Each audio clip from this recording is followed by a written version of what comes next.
சர்வாவை காயப்படுத்த வேண்டும் என்பது மட்டுமே அப்போது அவளது நோக்கமாக இருந்தது.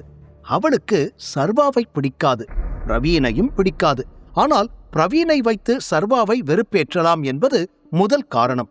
இரண்டாவது, அவள் பிரவீனோடு பழக வேண்டும் என்பதுதான் அம்பிகாவின் விருப்பமும். இவை அனைத்தும் ஒரு பக்கம் இருக்க, இன்னொரு புறம் பிரவீனோடு அவள் நல்ல நட்புறவில் இருந்தால் மட்டுமே அவன் கம்பெனி கான்ட்ராக்டை நீட்டிப்பான். என்னதான் டைகர் கம்பெனியின் கான்ட்ராக்ட் அவளுக்கு கிடைத்திருந்தாலும் அதற்காக பிரவீன் கம்பெனியின் கான்ட்ராக்டை அவளால் இழக்க முடியாது. இதையெல்லாம் யோசித்தவள் தான் பேசுவதில் எந்த தப்பும் இல்லை, பிரவீன் கூட போறதுதான் சரி என்று தனக்குத்தானே நியாயம் சொல்லிக்கொள்ள, வேதிகா நல்லா யோசிச்சுக்கோ, நான் அவ்வளோ சீக்கிரம் யாருக்கும் செகண்ட் சான்ஸ் கொடுக்க மாட்டேன் என்று சர்வா அழுத்தமான குரலில் சொல்ல, எனக்கு ஒன்னும் உன்னோட செகண்ட் சான்ஸ் தேவையில்லை, நான் இப்ப தூங்கணும், என்ன டிஸ்டர்ப் பண்ணாத என்று சொன்னவள் சென்று படுத்துவிட சர்வா அப்படியே நின்றான். மீண்டும் அவளோடு பேசினால் சண்டைதான் வரும். கீழே சென்றால் அம்பிகாவோடு சண்டை வரும். என்ன செய்வது என்று தெரியாமல் அப்படியே நின்றவன் போனை எடுத்து ஏதோ பார்க்க ஆரம்பிக்க, திடீரென அவனது காரில் இருக்கும் கேமரா ஞாபகம் வந்தது. அதனால் அந்த கேமராவை போன் மூலம் எப்படி ஆக்டிவேட் செய்வது என கண்டுபிடித்து அதிலிருக்கும் வீடியோக்களை பார்க்க ஆரம்பித்தான். அன்று ஆகாஷ் அனுப்பிய ஆட்கள் சர்வாவை தாக்க வந்த காட்சிகள் அனைத்தும் அதில் பதிவாகி இருந்தது. அவனுக்கு கேமரா இருக்கிற விஷயம் தெரியல போல, அதான் நல்ல முகம் தெரிகிற மாதிரி வந்திருக்காங்க என்று நினைத்தவன் அதில் வாய்ஸ் ரெக்கார்ட் ஆகியிருப்பதை அதற்கு பிறகுதான் கவனித்தான்.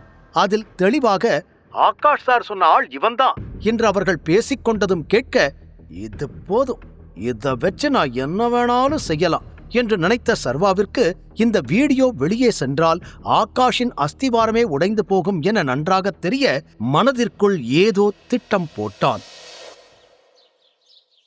அடுத்த நாள் காலை அறையிலிருந்து வெளியே வரும்பொழுது, ஹாப்பி பர்த்டே பிரின்சஸ் என்று மகளை ஓடி வந்து கட்டிக்கொண்டார் அம்பிகா.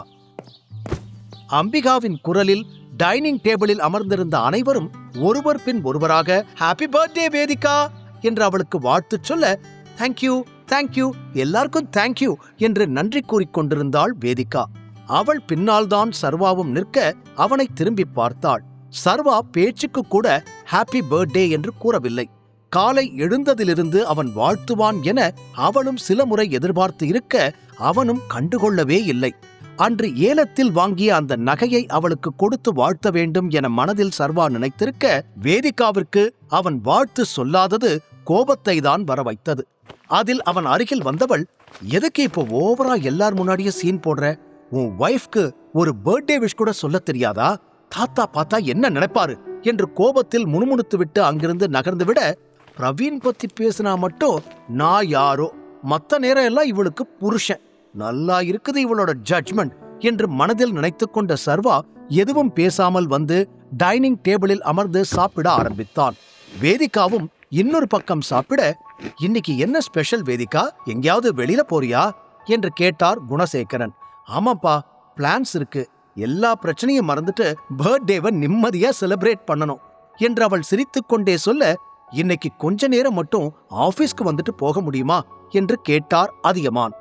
ஓகே தாத்தா, ஆனா 2 மணிக்கு நான் கிளம்பிடுவேன் என்று வேதிகா தயக்கத்துடன் கூற, நோ ப்ராப்ளம், இன்னைக்கு உன்னோட பர்த்டே, நல்லா செலிப்ரேட் பண்ணு. அதே சமயம் புரோட்டான் கம்பெனியோட டீலை நீ தான் ஃபைனலைஸ் பண்ணி இருக்க, அது உன்னாலதானே நமக்கு கிடைச்சது, அதனால நீ என்ன பண்ணாலும் நான் ஒன்னும் சொல்ல மாட்டேன் என்று அதியமான் கூற, அவளால கிடைக்கல, என்னால கிடைச்சது என்று மெதுவாக கூறிக்கொண்டான் சர்வா.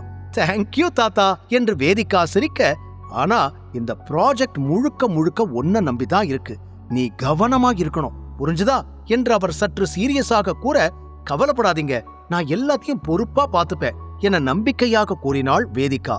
அப்போது தனது பாக்கெட்டில் இருந்து 2 சினிமா டிக்கெட்டுகளை எடுத்து வெளியே வைத்த குணசேகரன், உங்க 2 பேருக்காகவும் வாங்கிட்டு வந்தேன், மதியம் இந்த படத்துக்கு போயிட்டு வாங்க என்று கூற, ஐயோ அப்பா, நான் இன்னைக்கு பிரவீன் கூட வெளியே போறேன் என்று வேதிகாவும், இவன் கூட எல்லாம் வெளியே போக முடியாது, அவ பிரவீன் கூட போகணும் என்று அம்பிகாவும் ஒரே நேரத்தில் கூற, அதியமான் இருவரையும் மாறி மாறி பார்த்துவிட்டு, என்ன பேசுறீங்க நீங்க? சர்வா கூட போகாம பிரவீன் கூட போக போறாளா? ஏன் உன் புருஷன் கூட வெளியே போக மாட்டியா? சர்வா, பர்த்டே அன்னைக்கு அவளை வெளியில கூட்டிட்டு போகணும்னு கூட உனக்கு தெரியாதா? நீ என்ன ஹஸ்பண்ட் என்று அவர் சர்வாவை பார்த்து கேள்வி கேட்க, சர்வா வேதிகாவை பார்த்தான். இருவரிடமும் அந்த கேள்விக்கு பதில் இல்லை. சர்வாவும் வேதிகாவும் எப்படி வாழ்கிறார்கள் என்கிற உண்மை அதியமானுக்கு தெரிய வருமா? வேதிகா சர்வாவுடன் வெளியே சென்றால் பிரவீனின் ரியாக்ஷன் என்னவாக இருக்கும்? வேதிகாவின் மனதை சர்வாவால் மாற்ற முடியுமா? அதியமான் கேட்ட கேள்விக்கு பதில் சொல்ல முடியாமல் தடுமாறிய சர்வா வேதிகாவை பார்த்தான். அவளும் வாயே திறக்கவில்லை. உடனே குறுக்கே புகுந்த அம்பிகா, மாமா, இவன் கூட என் பொண்ணை வெளியில போக சொல்றீங்களா? என் பொண்ணு என்ன சாதாரண ஆளா? இப்போ ஒரு கம்பெனிக்கு அவ CEO. அவளை இந்த மாதிரி ஒண்ணு இல்லாதவன் கூட வெளியில போக சொன்னா என்ன அர்த்தம் என்று எப்படியாவது பேசி விஷயத்தை வேதிகாவிற்கு சாதகமாக திருப்ப பார்க்க அவரது பேச்சில் அதியமானுக்கு கோபம் வந்தது. ஓஹோ, அவன் ஒண்ணு இல்லாதவன்னு இப்பதான் உன் பொண்ணுக்கு தெரியுதா? அவனை ஹோட்டலுக்கு கூட்டிட்டு போய் ஒன்னா இருக்கும்போது தெரியலையா? இவன் கூட ஒன்னா ஹோட்டல்ல லூட்டி அடிக்கும் போது தெரியலையா இவன் ஒண்ணு இல்லாதவன்னு? அப்போ நல்லா இருந்துச்சு, இப்ப கஷ்டமாயிருக்கா என்று அவர் கேட்டதும் அம்பிகா பதில் பேச முடியாமல் தடுமாற வேதிகாவிற்கு பெருத்த அவமானமாய் போனது. அதியமான் பேசிய ஒவ்வொரு வார்த்தையும் நேரடியாக அவள் இதயத்தை குத்தி கிழித்தது. நீங்க சொல்றதெல்லாம் சரி, அதுக்காக இப்ப என் பொண்ணு அவ இஷ்டப்படி இருக்கக்கூடாதா? அவ என்ன தண்டனை கைதியா? அவளுக்கு யார் கூட இருக்க விருப்பம் இருக்கோ அவங்க கூட தான் இருப்பா என்று மீண்டும் மீண்டும் அம்பிகா அதையே பேச, நீ என்ன வேணாலும் சொல்லிக்கோ, எனக்கு அதை பத்தி கவலை இல்லை. என்னோட முடிவு இதுதான். இந்த நிமிஷம் உன் பொண்ணோட புருஷன், உன்னோட மருமக இந்த சர்வாதான். வேதிகாவோட வாழ்க்கைக்கு அவன்தான் பொறுப்பு. அதை முதல்ல புரிஞ்சுக்கோ என்று கூறிய அதியமான் அந்த மூவி டிக்கெட்டுகளை வேதிகாவிடம் கொடுத்தார். அவள் அவரை நிமிர்ந்து பார்க்க, இந்த டிக்கெட்டை எடுத்துட்டு உன் புருஷனை கூட்டிட்டு போய் படம் பாரு. நல்லா கேட்டுக்கோ, வெளிய போறதா இருந்தா உன் புருஷன் கூட மட்டும்தான் நீ போகணும். நைட்டு 8 மணி இல்ல 11 மணி வரைக்கும் நீங்க 2 பேரும் வீட்டுக்கு வரக்கூடாது. இன்னைக்கு முழுக்க எங்கெல்லாம் போக தோணுதோ அங்கெல்லாம் போய் சந்தோஷமா இருந்துட்டு வாங்க என்று அதியமான் கூற யாருமே பதில் பேசவில்லை. சர்வா கூட அதை கேட்டு ஆச்சரியம் அடைந்தான். இதற்கு முன்னால் சண்டை வந்தபோது கூட பெரிதாக அவனுக்கு சாதகமாய் அவர் பேசியது இல்லை. இன்னொரு புறம் அந்த டிக்கெட்டை கையில் எடுத்த வேதிகா எதுவுமே பேசவில்லை. இப்போதுதான் ஆபீஸில் ஒரு நல்ல இடம் கிடைத்திருக்கிறது. தேவையில்லாமல் தாத்தாவை பகைத்துக் கொண்டு அதை கெடுத்துக் கொள்ள அவள் விரும்பவில்லை. அம்பிகாவிற்கும் அதற்கு மேல் அதியமான எதிர்த்து பேச தைரியமில்லாமல் போக மனதிற்குள் சர்வாவை திட்டிக் கொண்டு அப்படியே நின்றார். அப்போதுதான் சர்வா ஒரு விஷயத்தை யோசித்தான். வேதிகா பிரவீனோடு வெளியில் செல்வது அவனுக்கு பிடிக்கவில்லைதான். ஆனால் அதே நேரம் வலுக்கட்டாயமாக அவளை தான் வெளியே அழைத்துச் செல்வதிலும் அவனுக்கு பெரிய உடன்பாடு இல்லை. என்ன இருந்தாலும் அவ பிறந்த நாள் இன்னைக்கு, எதுக்கு கஷ்டப்படுத்தணும் என்று யோசித்தான்.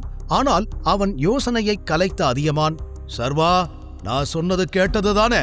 அவளை வெளியில கூட்டிட்டு போயிட்டு பத்திரமா கூட்டிட்டு வரணும் என்று இப்போது அவனிடமும் அதை அதிகார குரலில் கூற, ஓகே தாத்தா என உடனே தலையாட்டினான். அதுவரை சாப்பிட்டுக் கொண்டிருந்த வேதிகாவின் முகம் சுருங்கி சாப்பிடுவதை நிறுத்தியவள், எனக்கு போதும் என்று தட்டை ஒதுக்கி வைத்தாள். சிறிது நேரத்திற்கு முன்னிருந்த சூழ்நிலை அப்படியே மாறி அனைவரும் அமைதியாகி இருந்தனர். வீட்டில் இவை அனைத்தும் நடந்து கொண்டிருக்க இன்னொரு புறம் ஆகாஷ் நிம்மதியில்லாமல் தவித்துக் கொண்டிருந்தான். பிரவீன் கிட்ட பேசினா இதுக்கு ஒரு சொல்யூஷன் கிடைக்கும் என்று நினைத்தவன் பிரவீனுக்கு போன் செய்தான். காரணம், அவன் கம்பெனியின் மீதமுள்ள 20% ஷேர்ஸ் பிரவீனுடையது. முன்னால் ஒருமுறை ஆகாஷ் கம்பெனியில் பிரச்சனை வந்தபொழுது பிரவீன் தான் ஆலோசனை கூறி அதை சரி செய்து வைத்தான். எனவே இந்த நிமிடம் டைகரிடமிருந்து ஒருவனால் தன்னை காக்க முடியும் என்றால் அது பிரவீன் மட்டும்தான் என நினைத்தான். அந்த பக்கம் பிரவீன் அழைப்பை ஏற்க, ஹலோ பிரவீன் அண்ணா, நான் அனுப்பின மெசேஜ் பாத்தீங்களா என்று பவ்யமாக கேட்டான் ஆகாஷ். பார்த்தே ஆகாஷ், ஆனா நம்ம நாளைக்கு பேசலாமா? எனக்கு இன்னைக்கு முக்கியமான வேலை இருக்கு என்று கூறியதும், ஓகே அண்ணா, எனக்கு ஒன்னும் பிரச்சனை இல்ல, ஆனா நாளைக்கு கண்டிப்பா பேசணும் என்று கூறி அழைப்பை துண்டித்த ஆகாஷ், எப்படியாவது பிரவீன் என்னை காப்பாத்திடுவாரு என்று நம்பிக்கையோடு இருந்தான். அதே நேரம் இங்கு சர்வா, வேதிகா இருவரும் சாப்பிட்டு முடித்திருக்க கிளம்பி கார் அருகில் வந்தனர். மூவி டிக்கெட்டில் அதன் பெயரை படித்து பார்த்த சர்வா, வாவ், உங்க அப்பா நல்ல ரொமான்டிக் மூவியாதான் சூஸ் பண்ணிருக்காரு, நல்லா இருக்கும்னு நினைக்கிறேன் என்று பேசிக்கொண்டே போக அவனை கை நீட்டி தடுத்த வேதிகா, என்னால உன் கூட படம் பார்க்க வர முடியாது, ஐ எம் சாரி என்றாள். அதுவரை லேசான புன்னகையோடு இருந்த சர்வா, ஏன் என்றான் முகம் சுருங்க. நான் பிரவீன் கூட படம் பார்க்க போறேன் என்று அவள் கூறியதும் சர்வாவிற்கு,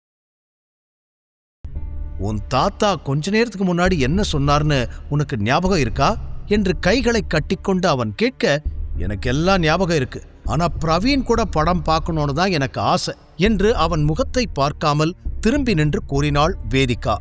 வேண்டுமென்றே அவள் தன்னை அவமானப்படுத்துவதாய் உணர்ந்த சர்வா, எனக்கு ஒரு விஷயம் புரியல, அவன மாதிரி ஒரு மோசமானவன் கிட்ட உனக்கு என்ன பிடிச்சிருக்கு? என்கிட்ட பணம் இல்ல, அதை தவிர வேற என்ன குறை இருக்கு? நான் ஒன்னும் அவன மாதிரி என்று சர்வா பேசிக்கொண்டே போக கோபமாக திரும்பி, போதும் நிறுத்த என்று கத்தினாள் வேதிகா. இன்னொரு வார்த்தை பிரவீனை பத்தி தப்பா பேசுன. முழு கதையையும் கேட்டு மகிழ பாக்கெட் FM ஆப்பை டவுன்லோட் செய்யுங்கள். லிங்க் டிஸ்கிரிப்ஷனில் கொடுக்கப்பட்டுள்ளது.